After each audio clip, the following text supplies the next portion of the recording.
Well, just days after President Obama made his pick to replace Kathleen Sebelius at Health and Human Services, new questions are mounting about his pick. Sylvia Burwell, and the questions are whether she was actually part of the misrepresentations on his signature piece of legislation.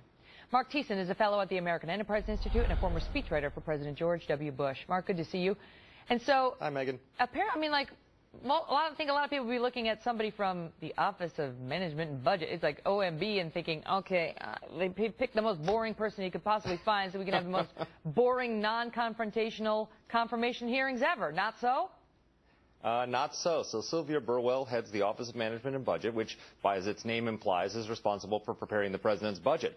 But one of its lesser-known responsibilities, and I only know it because I was a presidential speechwriter, is that OMB is the office responsible for fact-checking the president's speeches.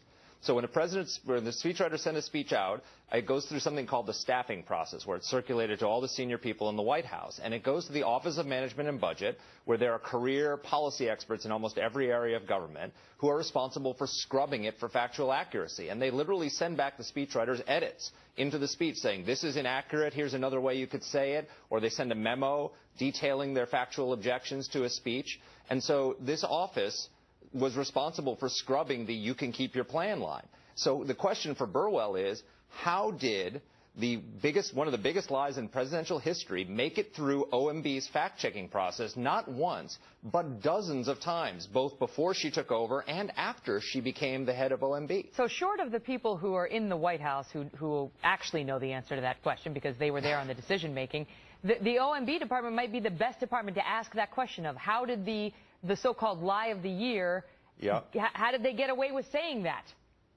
Well, exactly. And so now Congress has this unique opportunity because you have the person who's supposed to administer Obamacare, who's up to become Secretary of HHS, is the current director of the office. But she only took over September of 2013, right? I think. So she hasn't been there, for when the lie of the year was told. She wasn't in this role.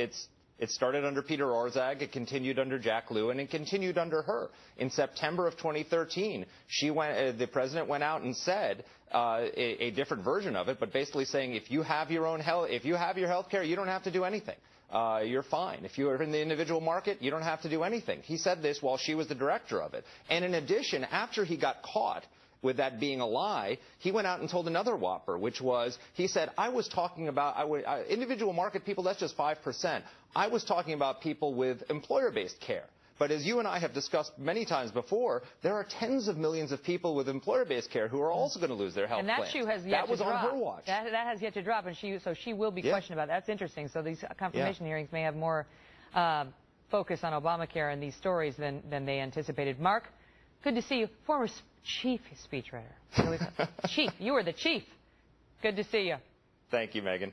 Coming up, sad outrage over a viral video and what it reportedly appears to show a toddler doing. Who was behind this?